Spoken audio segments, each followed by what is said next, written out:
अब देख रहे हैं स्पेशल रिपोर्ट, आपके साथ मैं हूं अंजना ओम कश्यप। मुंबई में कंगना के सपनों पर बुलडोजर चला है। बुलडोजर ने ईंट पत्थर के दफ्तर को तोड़ा है, कंगना के इरादों को नहीं। कंगना तो कह रही है आज मेरा घर टूटा है, कल उद्धव ठाकरे का घमंड टूटेगा।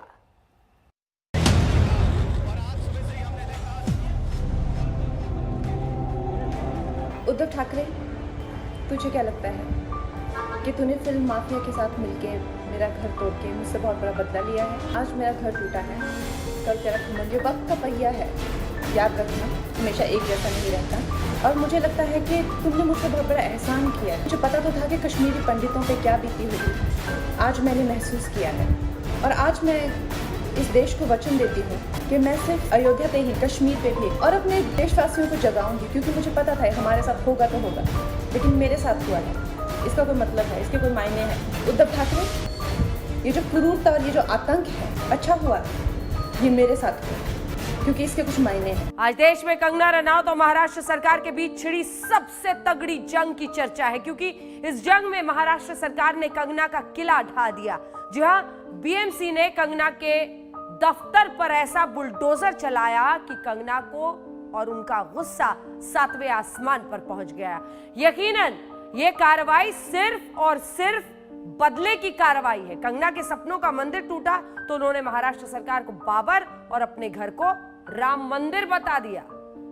ये है कंगना रनौत और महाराष्ट्र सरकार की जंग। क्रूरता और ये जो आतंक है। कंगना की जुबान चली, बीएमसी का बुलडोजर चला। कंगना बोली राम मंदिर जैसा घर तोड़ने बाबर आया। कंगना बोली याद रखना बाबर, मंदिर फिर बनेगा। कंगना की ललकार, उद्धव सरकार का घर पर प्रहार। उद्धव ठाकरे, तुझे क्या लगता है कि तूने फिल्म माफिया के साथ मिलके मेरा घर तोड़ के मुझसे बहुत बड़ा बदला लिया है? आज मेरा घर टूटा है, कल तेरा घर। ये तो सबको अंदाजा हो ही चुका था कि जैसे ही कंगना मुंबई में लैंड करेंगी घमासान तगड़ा होगा। लेकिन कंगना के मुंबई पहुंचने से पहले ही महाराष्ट्र सरकार ने कंगना का किला ढहाना शुरू कर दिया।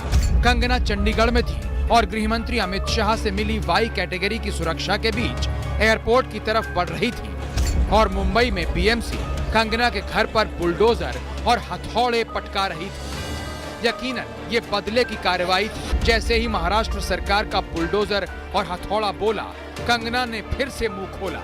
जुबान के तीखे शस्त्र से महाराष्ट्र सरकार पर राम मंदिर और बाबर वाला प्रहार कर डाला।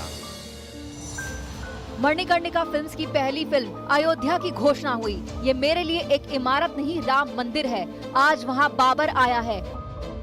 आज इतिहास फिर खुद को दोहराएगा, राम मंदिर फिर टूटेगा, मगर याद रख बाबर, ये मंदिर फिर बनेगा, ये मंदिर फिर बनेगा। जय श्री राम, जय श्री राम, जय श्री राम। पहले कंगना का घर टूटा, फिर एयरपोर्ट पर शिव सैनिकों का कंगना पर गुस्सा फूटा। लेकिन कंगना के समर्थन में करणी सेना भी आ गई, पोस्टरों के साथ और अपने नारों के साथ। समर्थन के नारों और विरोध के शोर के बीच करणी सेना और शिवसेना के टकराव के बीच कंगना वाई कैटेगरी की सुरक्षा में एयरपोर्ट से निकली और सीधे अपने मंदिर जैसे घर पहुंच गई। टर्मिनल 2 पर कंगना रनौत बस कुछ ही देर में आने वाली है, लेकिन उसके पहले मैं आपको पीछे की तस्वीरें दिखाना चाहूंगी। रामदास अठावले की पार्टी के ये लोग हैं जो इस वक्त लगातार नारेबाजी कर रहे हैं, कंगना तुम संघर्ष करो, हम तुम्हारे साथ हैं। रामदास अठावले ने इन्हें भेजा हुआ है कंगना रनौत को सिक्योरिटी देने के लिए। आपको बता दें कि MHA ministry of home affairs की ओर से वाई श्रेणी की सुरक्षा मिली हुई है कंगना को, लेकिन इससे संतुष्ट नहीं है ये लोग और ये लोग चाहते हैं कि खुद अपनी सुरक्षा में लेकर कंगना रनौत जहां भी जाना चाहेंगी वहां पर इनको लेकर जाएंगे। जैसा कि आप लगातार इन्हें नारेबाजी करते हुए देख रहे हैं और पुलिस उनको हटाने की कोशिश कर रही है।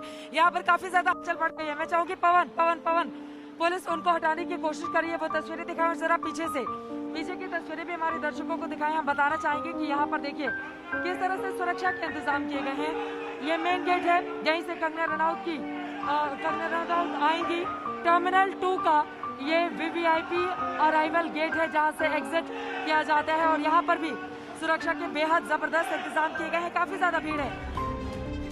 हथौड़े और बुलडोजर की चोटों से कंगना का सपना टूटा। कहीं मलबा, कहीं फर्नीचर, टूटा हुआ कंगना का किला पड़ा था।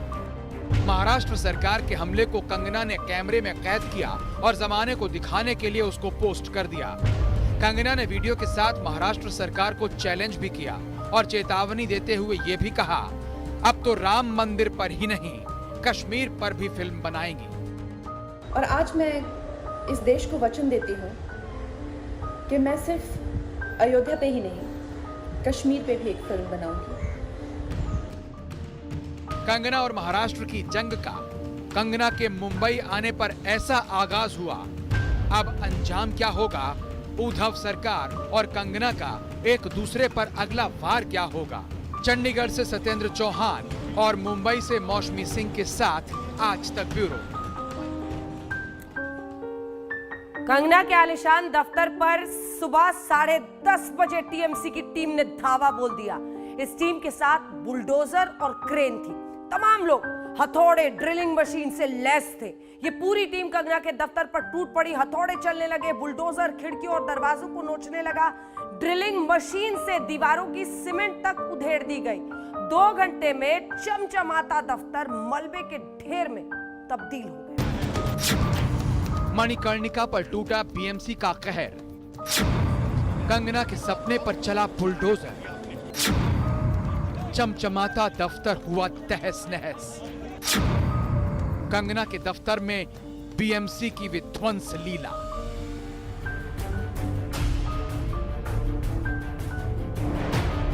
इस मलबे को देखकर शायद ही कोई यकीन करे कि यहाँ कुछ देर पहले तक एक चमचमाता दफ्तर था। ये टूटी हुई खिड़कियां जो दिखाई दे रही हैं, यहाँ महंगे शीशे लगे थे। बैंड्रा के पाली हिल में कंगना ने यह आलीशान दफ्तर बनाया था। अपने प्रोडक्शन हाउस मणिकर्णिका फिल्म्स का ये दफ्तर तैयार करवाने में कंगना ने करीब 48 करोड़ रुपए खर्च किए थे, लेकिन इस आशियाने पर चल गया बीएमसी का बुलडोजर। बीएमसी के बुलडोजर ने चार दीवारी तोड़ी, दीवारें तोड़ी, छज्जा तोड़ दिया। बुलडोजर के नुकीले हिस्से से शीशे की खिड़कियां टकराई तो चूर चूर हो गई। सुबह 10:30 बजे के आसपास बीएमसी की टीम जेसीबी मशीन, क्रेन और हथौड़े लेकर कंगना के दफ्तर में धमक पड़ी। मणिकर्णिका पर बुलडोजर का कहर टूटने लगा। कंगना रनौत और बीएमसी के बीच, महाराष्ट्र सरकार के बीच आर पार की लड़ाई छिड़ गई। यहाँ पे आप देखिए, बुलडोजर से लेके हथौड़े से बीएमसी यहाँ पे कंगना रनौत के दफ्तर, जो कि मणिकर्णिका फिल्म्स का दफ्तर है, वहाँ पे तोड़फोड़ उसने शुरू कर दी है और उस पर पैनी नजर बनाई हुई है कंगना रनौत, जो कि चंडीगढ़ एयरपोर्ट पर बैठी हुई है। सुबह 10:30 बजे से बीएमसी का शुरू हुआ तोड़फोड़ अभियान लगातार जारी रहा। 2 घंटे तक कंगना के दफ्तर के बाहर और भीतर बीएमसी का बुलडोजर चलता रहा, हथौड़े बरसते रहे। तो हम आपको एक्सक्लूसिव विजुअल्स दिखा रहे हैं। बीएमसी के कर्मचारियों ने क्या डिमोलिशन वर्क किया है। कंगना रनौत के पाली हिल का ये वही बंगला है जहां पर डिमोलिशन ड्राइव करी गई थी। देखिए अंदर क्या हाल कर दिया गया है। बीएमसी के अधिकारी यहाँ पर मौजूद, मुंबई पुलिस के कर्मी यहाँ पर मौजूद। कंगना के दफ्तर की सूरत तो बुलडोजर ने बेहाल कर दी थी, लेकिन भीतर तो जैसे कोहराम ही चल रहा था। ड्रिलिंग मशीन चलाकर दीवारों की सीमेंट तक नोच ली गई। लेकिन कंगना के दफ्तर के भीतर का हाल, चारों तरफ सब कुछ बिखरा बिखरा और टूटा फूटा दिखाई दे रहा है। फर्श पर मलबा बिखरा पड़ा है।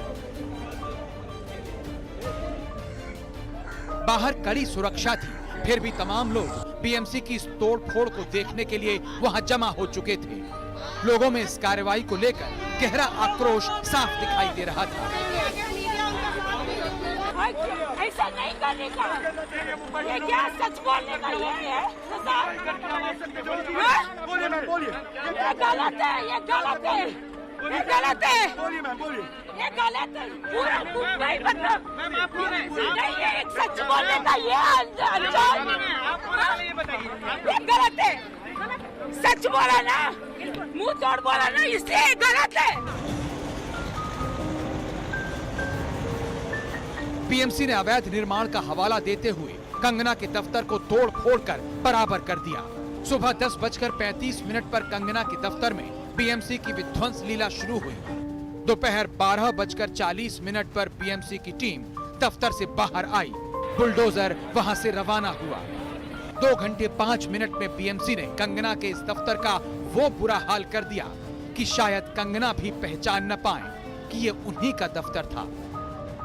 कितनी देर से आप लोग ये कर रहे हैं? मैं सिर्फ जो इंस्ट्रक्शन दिया गया था, हाँ, हमको जितना बताया गया है उतना ही हम काम करते हैं। तो एग्जैक्टली आपको क्या बताया गया था? देखिए हम लोग उसी बुलडोजर पे हैं जिस बुलडोजर से कंगना का दफ्तर तोड़ा गया था। बाहर एक बालकनी है जिसको तोड़ा गया है और जो ड्राइवर साहब है वो बता रहे हैं कि वो सिर्फ इंस्ट्रक्शंस फॉलो कर रहे थे, जो आदेश दिए गए थे उतना ही किया आपने। बस उसके आगे मेरे को कुछ पता नहीं।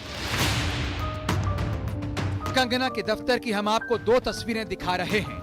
एक बीएमसी की कार्रवाई से पहले की है तो दूसरी बीएमसी के एक्शन के बाद की। इस मलबे को देखकर तो यकीन भी नहीं होगा कि कुछ देर पहले यहाँ ये चमचमाती बिल्डिंग रखी। जिस वक्त तोड़फोड़ की ये कार्रवाई शुरू हुई थी उसी वक्त कंगना मनाली से मुंबई के सफर पर निकल रही थी। वो लगातार ट्विटर पर अपने दफ्तर की बेहाली की तस्वीरें भेज रही थी। पूरी मिलिट्री, इतनी बड़ी मिलिट्री के जैसे फौज ले आए इन लोग तोड़ने के लिए किसी का घर, वो भी किसी की गैर हाजिरी में, और किसी को अंदर अलाउड नहीं है। रोड बंद कर दिए, अंदर गाड़ी भी आने जाने नहीं दे रहे थे। तो ये क्या हरकत हो रही थी? 40-50 पुलिस ऑफिसर लेके आए। 40-50 कभी देखा है आपने? बड़े बड़े बिल्डरों के उधर नहीं आते हैं। इधर कंगना का दफ्तर मलबे में तब्दील हो रहा था, उधर कंगना के वकील रिजवान सिद्दीकी कार में बैठकर वीडियो कॉन्फ्रेंसिंग के जरिए बॉम्बे हाई कोर्ट की सुनवाई में शामिल हो गए। कोर्ट ने बीएमसी की कार्रवाई पर रोक लगा दी, लेकिन तब तक बहुत देर हो चुकी थी। कंगना के सपनों का ये दफ्तर चूर चूर हो चुका था। मौसमी सिंह, आशुतोष और पंकज उपाध्याय के साथ मुस्तफा शेख, मुंबई आज तक। तो क्या उद्धव सरकार ने बीएमसी के कंधे पर रखकर अपनी बंदूक चलाई? इस सवाल का जवाब पानी की तरह साफ है। आखिर बीएमसी को बुलडोजर चलाने की इतनी जल्दी क्यों पड़ी थी? क्यों बीएमसी ने वही दिन चुना जिस दिन कंगना मुंबई आ रही थी? क्यों 24 घंटे के भीतर 2 नोटिस भेजे? बॉम्बे हाई कोर्ट ने बीएमसी की कार्रवाई तो रोक दी, लेकिन जब तक आदेश आता बहुत देर हो चुकी थी। एक मर्दानी अभिनेत्री ने सरकार के खिलाफ आवाज क्या उठाई, उसके आशियाने पर हथौड़े चल गए, बुलडोजर चल गया, चमचमाती बिल्डिंग मलबे में तब्दील हो गई। दफ्तर के ग्राउंड फ्लोर, पहले फ्लोर और दूसरे फ्लोर को बीएमसी के बुलडोजर, हथौड़ों और ड्रिलिंग मशीन ने नेस्तनाबूद कर। कंगना और संजय राउत के विवाद के बाद से ही इस दफ्तर पर बीएमसी की निगाहें टेढ़ी हो गई थी। स्टॉप वर्किंग का नोटिस चिपका दिया था। 8 सितंबर को बीएमसी ने कंगना के इस दफ्तर में अवैध निर्माण को लेकर नोटिस दिया। कंगना के वकील रिजवान सिद्दीकी ने 6 घंटे के भीतर नोटिस का जवाब दे दिया। 9 सितंबर की सुबह बीएमसी ने कंगना के दफ्तर के बाहर एक और नोटिस चस्पा किया, यानी 24 घंटे के भीतर दूसरा नोटिस भेज दिया। इस नोटिस में कहा गया कि बीएमसी कंगना के जवाब से संतुष्ट नहीं है। सबसे पहली बात तो ये है कि जो स्टॉप वर्क नोटिस उन्होंने दिया था वो स्टॉप वर्क नोटिस ही बेबुनियाद है। मेरी नजर में वो एब्सोल्युटली इलीगल है, बिकॉज स्टॉप वर्क नोटिस देना आपको उनको पड़ता है जिनके घर में काम चालू हो। हमारे घर में पिछले 18 महीने से कोई काम नहीं हो रहा है। मेरी क्लाइंट जो है वो खुद हिमाचल में है, वो भी यहाँ पे नहीं है, और हमको नोटिस दिया, बेबुनियाद नोटिस दिया। वो नोटिस का जवाब मैंने कल का कल ही दे दिया था, जिसमें 24 घंटे लिखे थे। मैंने उनको 4 घंटे में दे दिया, 24 घंटा भी नहीं रुका। 4 घंटे में उनको जवाब देने के बावजूद उन्होंने आज सुबह 10:19 पे हमारा जवाब रिजेक्ट किया, और 10:19 पे रिजेक्ट करने के पहले ही आदमी मौजूद हो गया था तोड़ने के लिए। कंगना के वकील रिजवान सिद्दीकी बीएमसी से गुहार लगाते रहे कि उन्होंने बॉम्बे हाई कोर्ट में इस नोटिस को लेकर अपील की, उसका फैसला आ जाने दीजिए। लेकिन बीएमसी ने एक नहीं सुनी, दफ्तर पर बुलडोजर और हथौड़े चलवा दिए। बॉम्बे हाई कोर्ट ने बीएमसी के इस एक्शन पर रोक लगाई, साथ ही सवाल भी पूछे। बीएमसी को फटकार लगाते हुए पूछा, बीएमसी के अफसर दफ्तर में तब क्यों गए जब उसकी मालकिन वहां मौजूद नहीं थी? बीएमसी कर्मचारियों ने कंगना के दफ्तर में प्रवेश किस आधार पर किया? बॉम्बे हाई कोर्ट ने बीएमसी से हलफनामा दायर करने के लिए कहा है, और अब इस मामले की सुनवाई गुरुवार को दोपहर 3 बजे होगी। बॉम्बे हाईकोर्ट की सुनवाई के दौरान कंगना के वकील रिजवान सिद्दीकी सीधे बांद्रा से जुड़े हुए थे। उन्होंने अदालत को बताया कि किस तरह से बीएमसी के अधिकारी बांद्रा के उसके बंगलों पे तोड़फोड़ कर रहे थे। अदालत ने तुरंत ही बीएमसी अधिकारियों से बात की फोन पर और उन्हें इस पूरी कार्रवाई को रोकने का आदेश दिया। अब हम आपको बताते हैं कि कंगना के पाली हिल वाले इस दफ्तर पर बीएमसी ने आरोप क्या लगाए थे। आरोप नंबर 1, ग्राउंड फ्लोर के टॉयलेट को ऑफिस का केबिन बना दिया। आरोप नंबर 2, स्टोर रूम में किचन बनाया गया है।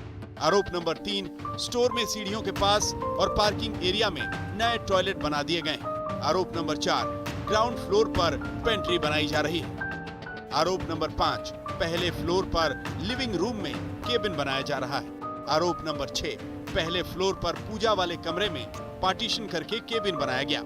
पहले फ्लोर पर खुले चौक में टॉयलेट बनाए गए।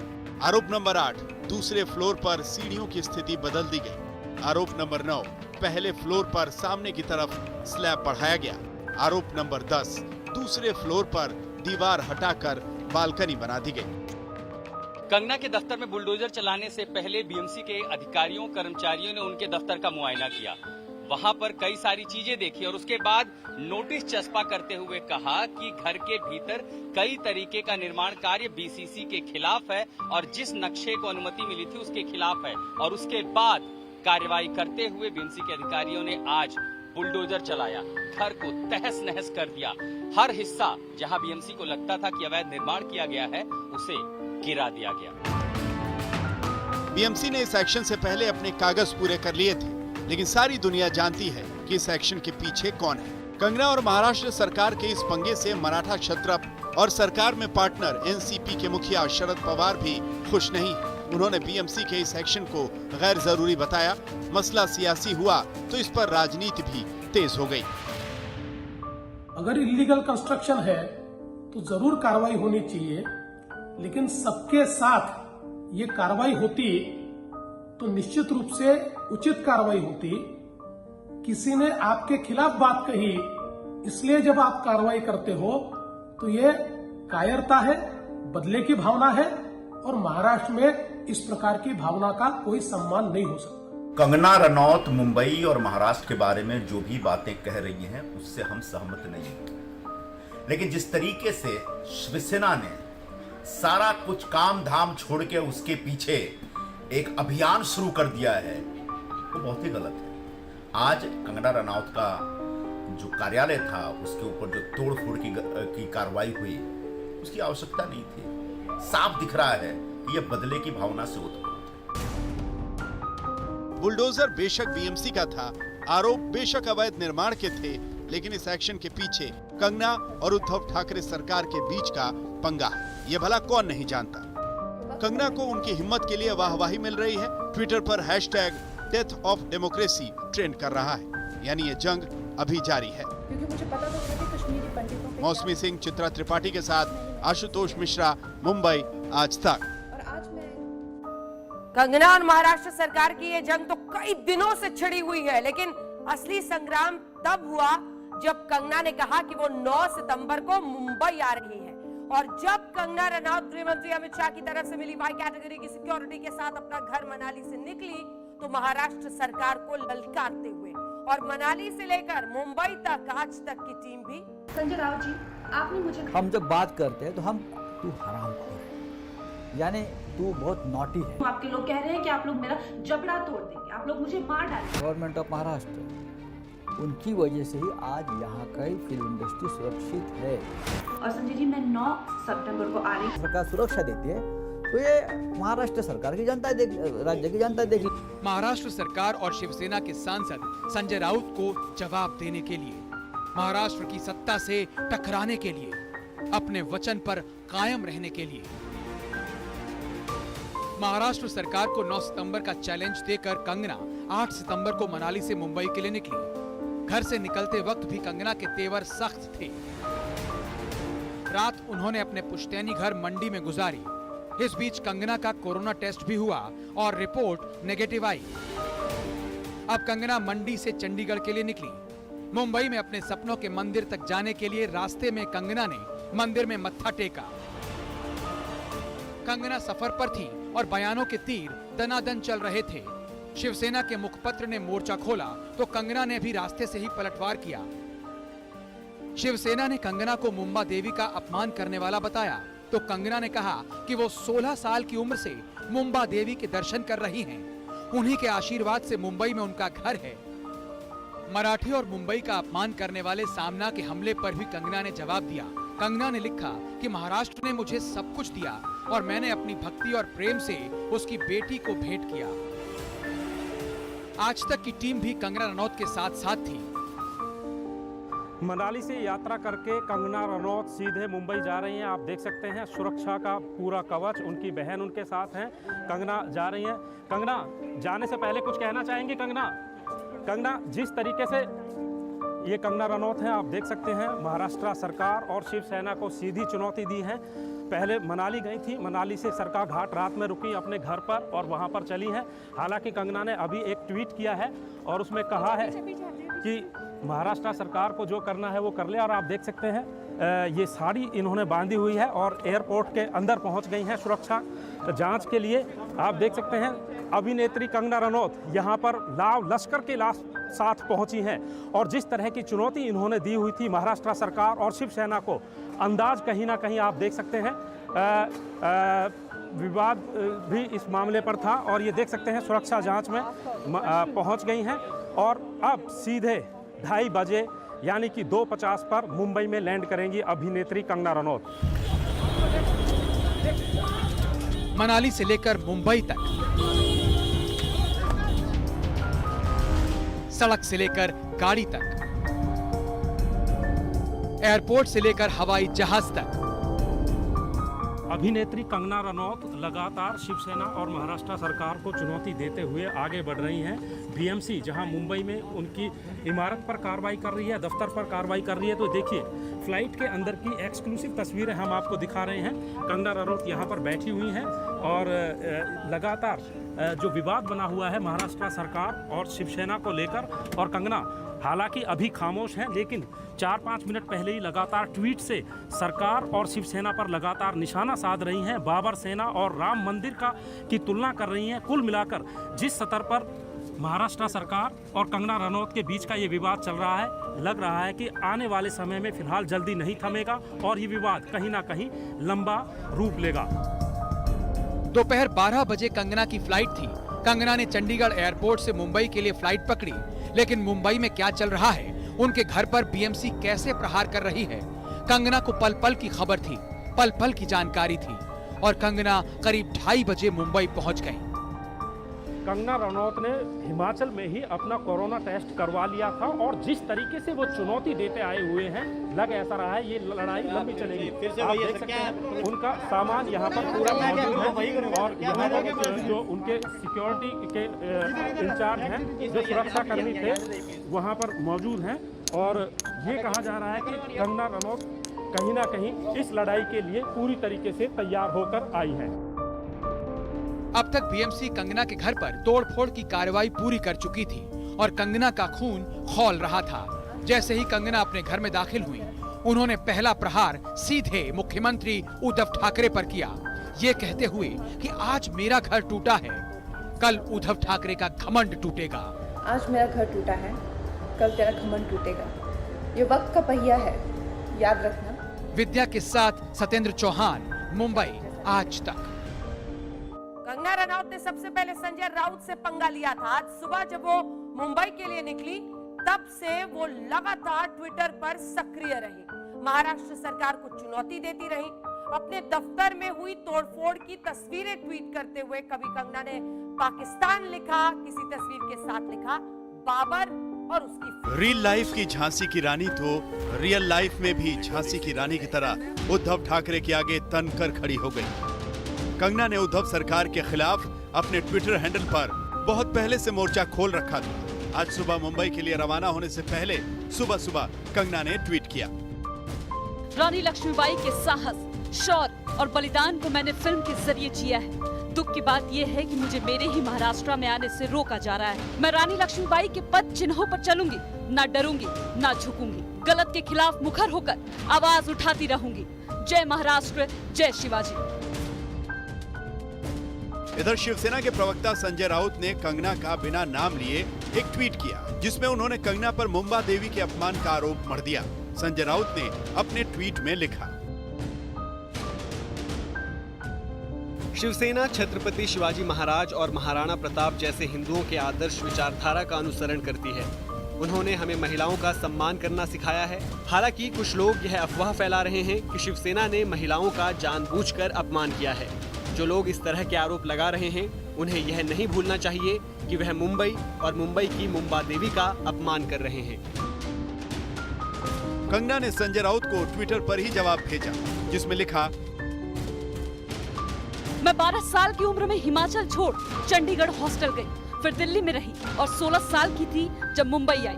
कुछ दोस्तों ने कहा मुंबई में वही रहता है जिसे मुंबा देवी चाहती है। हम सब मुंबा देवी के दर्शन करने गए, सब दोस्त वापस चले गए और मुंबा देवी ने मुझे अपने पास ही रख लिया। कंगना ने एक और ट्वीट किया, जिसमें अपने महाराष्ट्र प्रेम को लेकर अपनी भावनाएं व्यक्त की।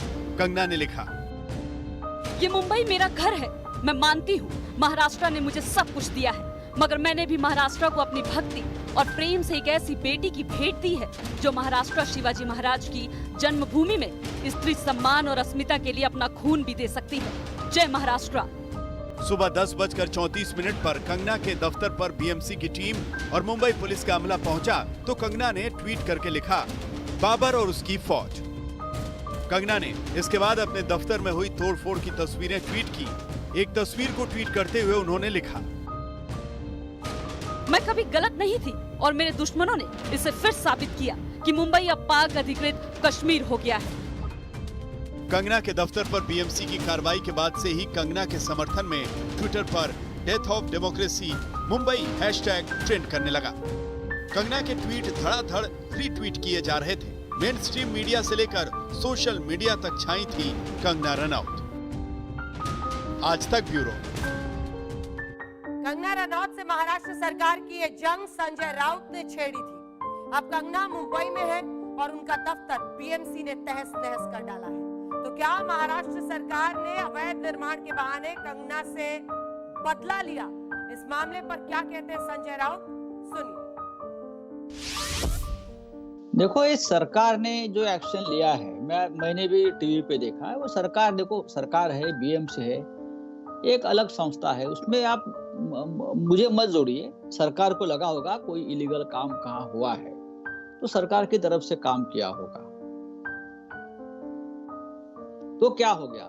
शिवसेना कानून कंट्रोल नहीं करती ना। मुझे मालूम नहीं पवार साहब ने क्या बात की है। मैं दिन भर सामना में काम करते बैठा हूँ। मैं भी आपके जैसे ही सब कुछ चैनल पर देख रहा हूँ क्या चल रहा है। मुझे अभी अभी पता चला है क्या चल रहा था, क्योंकि मेरे लिए तो ये विषय जो है वो एक्ट्रेस का वो खत्म हो गया। अब सरकार के पास पूरी जिम्मेदारी है। कल विधानसभा में उनके खिलाफ एक प्रस्ताव आया है, उसके बाद गृह मंत्री ने एक बात की है, हमारे स्पीकर साहब ने एक निर्देश दिए है। तो उसके बाद मैं उस ऊपर ज्यादा बात करना, टिप्पणी करना ठीक नहीं है। अब जो बात है विधानसभा कानून सरकार देख लेगी। ये मैं कैसे देखिए अब ये पूरा मामला हाईकोर्ट पहुंच गया है। अब ये पूरा मामला हाईकोर्ट चला गया है और हाईकोर्ट ने मुझे लगता है कल तक बीएमसी को रिप्लाई फाइल करने के लिए टाइम दिया है। तो बीएमसी कल अपना रिप्लाई फाइल करेंगी। शिवसेना कभी भी कटघरे में खड़ी नहीं होती, आपको मालूम है। ये महाराष्ट्र और मुंबई की अस्मिता, प्राइड का सवाल था। सब लोग गुस्से में आज भी है। और जो महाराष्ट्र के प्राइड के साथ, स्वाभिमान, अस्मिता के साथ कोई खिलवाड़ करता है तो 60-70 साल का इतिहास देखिए, महाराष्ट्र की जनता हमेशा गुस्से में आती है। लेकिन इस बार हमने सबको कहा है कि संयम रखिए, क्योंकि सरकार है, संयम रखना जरूरी होता है। कंगना और महाराष्ट्र सरकार के बीच आपने जंग तो देख ली, लेकिन इस जंग की जड़ क्या है? क्यों कंगना और महाराष्ट्र सरकार के बीच इतनी रंजिश हो गई कि कंगना के घर पर हथौड़े और बुलडोजर चला दिए गए? इसकी शुरुआत हुई संजय राउत से, क्योंकि संजय राउत ने कंगना से कहा कि उन्हें मुंबई आने की जरूरत नहीं, लेकिन कंगना ने भी महाराष्ट्र सरकार को ललकार दिया, 9 सितंबर को आ रही हूँ, रोक सको तो रोक लो। तो आइए देखते हैं मनाली से मुंबई तक कंगना की यात्रा। कंगना और महाराष्ट्र सरकार के बीच जंग छिड़ी तो दोनों तरफ के समर्थकों ने विरोध प्रदर्शन शुरू कर दिया। पहले महाराष्ट्र में शिवसेना की महिला कार्यकर्ताओं ने कंगना के पोस्टर पर चप्पलें पटकी। इसके बाद सूरत में करणी सेना के कंगना के समर्थकों ने संजय राउत के पुतले और पोस्टरों को पैरों से कुचला। कंगना और महाराष्ट्र सरकार की ये लड़ाई मुंबई से हिमाचल प्रदेश के मंडी और गुजरात के सूरत तक पहुंच गई। कंगना के समर्थन में वीएचपी से लेकर करणी सेना भी उतर आई है और अब इसी लड़ाई में कंगना के घर पर बुलडोजर और हथौड़े भी चल गए। लेकिन कंगना और महाराष्ट्र सरकार के बीच जंग कैसे और क्यों शुरू हुई, इसकी जड़ में आपको लिए चलते हैं। शुरुआत हुई सुशांत केस में कंगना के बेधड़क बोलने और बॉलीवुड में नेपोटिज्म का मुद्दा उठाने से। क्यों मेरे दिमाग में डालना चाहते हैं कि आप सुसाइड कर लीजिए? तो ये सुसाइड थी कि ये प्लान मर्डर था? लेकिन सुशांत की गलती यही है कि वो उनकी बात मान गया। उन्होंने कहा तुम वर्थलेस हो, वो मान गया। सुशांत केस में कंगना ने खुलकर बोलना शुरू किया तो संजय राउत इसमें कूद गए और कंगना को मुंबई न आने की नसीहत दी। इस पर कंगना ने संजय राउत और महाराष्ट्र सरकार को मुंबई आने का चैलेंज दे दिया। उन्होंने कहा, मैं देख रही हूँ कि कई लोग मुझे धमकी दे रहे हैं कि मैं मुंबई ना आऊँ। अब मैंने फैसला लिया है कि मैं मुंबई जल्द आऊंगी। मैं 9 सितंबर को मुंबई आऊंगी। मैं किस समय मुंबई आऊंगी वो टाइम भी सभी को बता दूंगी। किसी के बाप में हिम्मत है तो रोक ले। कंगना रनौत के इस तीखे ट्वीट का जवाब दिया संजय राउत ने। उन्होंने अपने ट्वीट में लिखा, मुंबई ये मराठी मानुस के बाप की ही है। जिनको ये मंजूर नहीं वो बताएं उनका बाप कौन है। शिवसेना ऐसे महाराष्ट्र के दुश्मनों को खत्म किए बिना रुकेगी नहीं। कंगना रनौत और संजय राउत के बीच का ये पंगा गुरुवार को शुरू हुआ था, जब उन्होंने शिवसेना नेता संजय राउत पर ट्वीट बाण चलाते हुए लिखा था, शिवसेना के नेता संजय राउत ने मुझे खुली धमकी दी कि दोबारा मुंबई ना आओ। मुंबई की सड़कों पर आजादी वाले चित्र बनाने के बाद खुली धमकी है। क्यों? मुंबई पाकिस्तान अधिकृत कश्मीर जैसी महसूस हो रही है। इसके बाद तो संजय राउत के साथ महाराष्ट्र सरकार भी खड़ी हो गई। गृह मंत्री अनिल देशमुख ने साफ कह दिया कि कंगना को मुंबई क्या महाराष्ट्र में भी रहने का अधिकार नहीं है। ऐसी मुंबई पुलिस की तुलना उन्होंने जो की है, ऐसी हालत में उनको महाराष्ट्र में रहने का, मुंबई में रहने का कोई अधिकार नहीं है। अनिल देशमुख के इस बयान से भड़की कंगना ने एक और ट्वीट बाण चलाया। उन्होंने लिखा, कंगना को मुंबई में रहने का अधिकार नहीं है। हम उसे मुंबई में घुसने नहीं देंगे। हम उसे पत्थर और रॉड से पीटकर वैसे ही मार डालेंगे जैसे पाल घर के साधुओं को मार डाला। जिस तरह एक दिन में तुम पाक अधिकृत कश्मीर से तालिबान बन गए, ये सराहनीय है। इसके बाद संजय राउत ने कंगना को लेकर कुछ आपत्तिजनक शब्दों का इस्तेमाल किया। उसके बाद तो कंगना और भड़क गई। संजय राउत जी, आपने मुझे कहा कि मैं एक हरामखोर लड़की हूँ।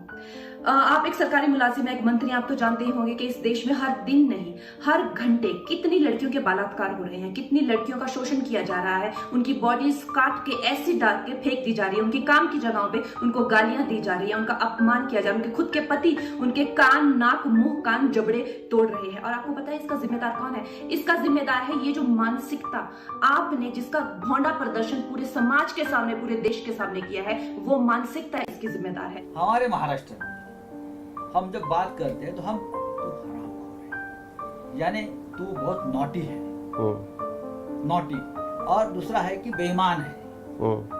हमारे यहाँ तो आप क्या बोल रहे थे, नॉटी या बेईमान? दोनों है। नॉटी, देखो वो नॉटी गर्ल है मेरे हिसाब से। इसके बाद महाराष्ट्र सरकार एक्शन में आई। पहले तो बीएमसी ने कंगना के ऑफिस पर रेड डाली और ऑफिस को तोड़ने का नोटिस चिपकाया। उसके बाद अध्ययन सुमन के इंटरव्यू का हवाला देते हुए कंगना के खिलाफ ड्रग्स लेने के कथित आरोप की जांच भी शुरू करवा दी कि कंगना रनौत ये ड्रग लेती है और उसी प्रकार मुझे भी उन्होंने कई बार जबरन ड्रग देने की कोशिश किया। इस प्रकार का निवेदन दोनों विधायक ने हमको दिया। इस बार की पूरी डिटेल हमारी मुंबई पुलिस चौकसी करेंगी। लेकिन महाराष्ट्र सरकार की इन सारी चेतावनियों को ललकारते हुए कंगना 9 सितंबर को मुंबई आ गई और बदले में महाराष्ट्र सरकार ने कंगना के ऑफिस पर हथौड़ा और बुलडोजर चलवा दिया। बॉलीवुड की बुलेट रानी रुपहले पर्दे पर शानदार डायलॉग डिलीवरी करती है, मगर असल जिंदगी में भी महाराष्ट्र सरकार पर बेधड़क निशाना साध के उन्होंने शिवसेना की दुखती रग पर हाथ रख दिया है। कंगना के दफ्तर में तोड़फोड़ करके तिलमिलाई शिवसेना ने एक बार फिर से कंगना को एक नया मौका दे दिया है उन पर निशाना साधने का। अब ये घमासान जल्द थमने वाला नहीं। कैमरा पर्सन परमिंदर शर्मा के साथ मौसमी सिंह, मुंबई, आज तक। शिवसेना सरकार और कंगना की इस जंग में क्या कहती है शिवसेना? क्या कहती है शिवसेना प्रवक्ता प्रियंका चतुर्वेदी? उनसे बात की हमारी सहयोगी चित्रा त्रिपाठी। शिवसेना की तेज तर्रार नेता और राज्यसभा सांसद प्रियंका चतुर्वेदी जी सीधे मुंबई से जुड़ चुकी हैं। प्रियंका जी, कंगना रनौत ने तो सीधे सीधे चुनौती दे दी है कि आज मेरा दफ्तर टूटा है लेकिन कल तेरा घमंड टूटेगा। क्या कहेंगे इस पर आप? नहीं, एक तो मुझे आपके उस शब्द से आपत्ति है जहाँ पे आपने कहा शिवसेना घिरी हुई लग रही है। इसमें घिरने की क्या बात है? बीएमसी अपना काम कर रही है। 2018 से आपको ने कोई लीगल स्ट्रक्चर बनाया हुआ है, आपसे को जवाबदेही दे रही है कि आपसे उम्मीद कर रही है कि आप उस पर कोई रिस्पॉन्ड करेंगे। और ये पहली महिला नहीं है और या पहला घर नहीं है जहाँ पे लीगल एक्सटेंशन या कंस्ट्रक्शन हुए हैं और बीएमसी ने उस पर एक्शन लिया होगा। और देखिए, मुंबई ऐसा शहर है जहाँ पे बहुत सारे हिंदी सिनेमा ही नहीं, टेलीविजन इंडस्ट्री भी है, बहुत सारे लोग रहते हैं। ये ऐसा बीएमसी पहले कपिल शर्मा जी के साथ भी हो चुका है, पहले इरफान खान जी के साथ भी हो चुका है, सोनू सूद जी के साथ भी हो चुका है। तो आप ये अगर अपना एजेंडा बना लेती हैं या भारतीय जनता पार्टी की प्रवक्ता बन जाती हैं, उनके बिहाफ पे ये लड़ाई लड़ती हैं, तो उसमें शिवसेना का क्या घिरना हुआ? वो लड़ते रहे, पर बीएमसी अपना काम करती रहेगी। बीएमसी का काम है वो जिम्मेदारी निभाए। अगर मान लीजिए वो बीजेपी से जुड़ी हुई हैं या फिर उनके विचारधारा को फॉलो करती हैं, तो क्या सिर्फ इस आधार पर कि एक महिला किसी एक खास तरह की विचारधारा से प्रभावित है या उन लोगों से ज्यादा जुड़ी हुई है, इस आधार पर आप उनका दफ्तर तोड़ देंगे? वो भी तब जब 24 घंटे का वक्त भी आप लोगों ने नहीं दिया कंगना रनौत को। एक तो चित्रा जी, ऐसा है 2018 से लेकर आज 2020 में हम 2 साल दिए, 24 घंटे नहीं। दूसरी बात, बार बार महिला को इसमें ना लाइए।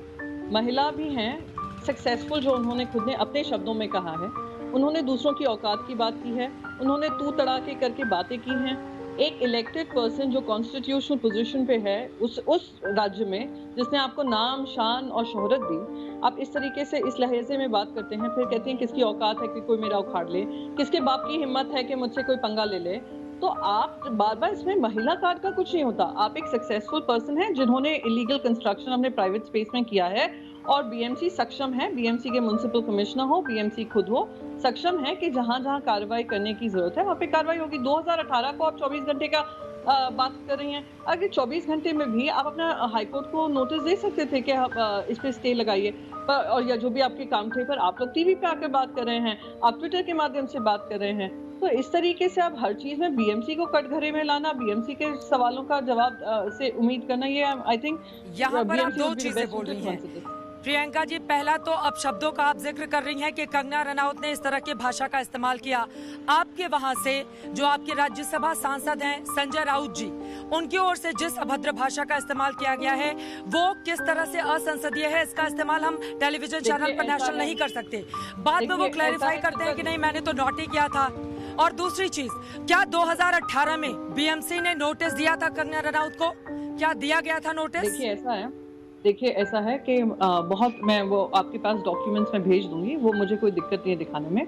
नोटिस की बात क्या, इनका जो रेजिडेंस का है वो तो ऑलरेडी कोर्ट में पेंडिंग है। तो बार बार ये विक्टिम कार्ड खेलना I think is absolutely unfortunate. On an issue based बात हो तो हम इशू के हिसाब से बात कर सकते हैं। दूसरी बात, संजय जी अपनी बात का बता चुके हैं कि उनने क्या कहा है। तीसरी बात, अगर बार बार आप कह रही हैं उनकी तरफ से अपशब्द बोलने के जो श्रृंखला शुरू हुई है वो खत्म नहीं हुई है। तो आप यहाँ पर Y+ सिक्योरिटी लेकर दिन रात गाली दे रही हैं, दिन रात बातें कर रही हैं, दिन रात झूठ फैला रही हैं, दिन रात ऐसी चीजें कह रही हैं, माहौल बना रही हैं। मुंबई के बॉलीवुड को आप कह देते हैं 99% ड्रगीज हैं, आप कह देते हैं कि कॉन्स्पिरेसी थियरीज ले आती हैं उस मर्डर पे, उस डेथ पे जहाँ पे जिस पर्सन को आप जानती भी नहीं थी। तो आप, उनके खुद के लॉयर ने कहा है कि अपना खुद का एजेंडा चला रही हैं। तो इसमें मैं मानती हूँ कि ये सवाल जवाब तो मीनिंगलेस हो जाता है जब इस तरीके के बातें चल रही। कंगना तो मुंबई पहुंच गई हैं। महाराष्ट्र सरकार से उनका रण अभी चल ही रहा है, लेकिन रिया चक्रवर्ती आज मुंबई की भायखला जेल पहुंच गई। रिया चक्रवर्ती की आज की रात जेल में ही कटने वाली है। चकाचौंध से भरी जिंदगी जीने की आदि रिया चक्रवर्ती को जेल में एक आम कैदी की तरह रहना होगा। पहुंच गई हैं। वो रिया चक्रवर्ती अब मुंबई की भाईखला जेल पहुंच गई है। रिया चक्रवर्ती की आज की रात भाईखला जेल में गुजरेगी। रिया चक्रवर्ती को मंगलवार को एनसीबी ने गिरफ्तार किया था। बाद में एनसीबी ने वीडियो कॉन्फ्रेंसिंग के जरिए रिया को कोर्ट में पेश किया। कोर्ट ने रिया चक्रवर्ती को 14 दिन की न्यायिक हिरासत में भेज दिया था। मंगलवार को कोर्ट में पेशी के दौरान काफी देर हो चुकी थी, लिहाजा रिया चक्रवर्ती को रात में जेल नहीं भेजा गया। मंगलवार की रात रिया चक्रवर्ती ने एनसीबी के लॉकअप में ही गुजारी। आज सुबह करीब 10:30 बजे एनसीबी के अधिकारी एक पुलिस एस्कॉर्ट के साथ भाईखला जेल पहुंचे और रिया चक्रवर्ती को जेल के भीतर बैरक में पहुंचा दिया गया। जेल में आज दोपहर डॉक्टरों ने रिया का चेकअप किया। ब्लड प्रेशर, शुगर लेवल और पल्स रेट की जांच की गई। रिया का बैग बाहर रखवा दिया गया। जरूरी सामान को एक पॉलिथीन बैग में रखवा दिया गया। रिया के पास कुछ कपड़े, डेंटल किट और रोजमर्रा की जरूरत का सामान ही छोड़ा गया। रिया को जेल में एक तकिया, सफेद बेडशीट और कंबल मिला है। रिया को जेल में लंच में 2 चपाती, 1 कटोरी चावल, 1 कटोरी दाल और 1 सब्जी दी गई। जेल में ही कैंटीन है जहां से रिया चक्रवर्ती बिस्किट और दूसरी जरूरी चीजें खरीद सकती हैं। रिया के वकील सतीश माने शिंदे ने कहा कि रिया और उसके भाई शौविक की जमानत याचिका पर कल मुंबई की विशेष अदालत में सुनवाई होने वाली है। अब रिया को जमानत मिलती है या नहीं, ये तो कल तय होगा, लेकिन आज की रात रिया जेल में बिताएगी, ये तय है। दिवेश सिंह, मुंबई आज तक। तो क्या मुंबई का नया नियम बन गया है, बोले तो बुलडोजर चल जाएगा? स्पेशल रिपोर्ट में इतना ही, लेकिन देश दुनिया की बाकी खबरों के लिए आप देखते रहिए आज तक। नमस्कार, मैं हूं अंजना ओम कश्यप। हमें उम्मीद है ये वीडियो आपको पसंद आया होगा। लेटेस्ट खबरों के लिए यूं ही देखते रहिए आज तक और इस वीडियो के पसंद आने पर लाइक, शेयर एंड सब्सक्राइब करना ना भूलें।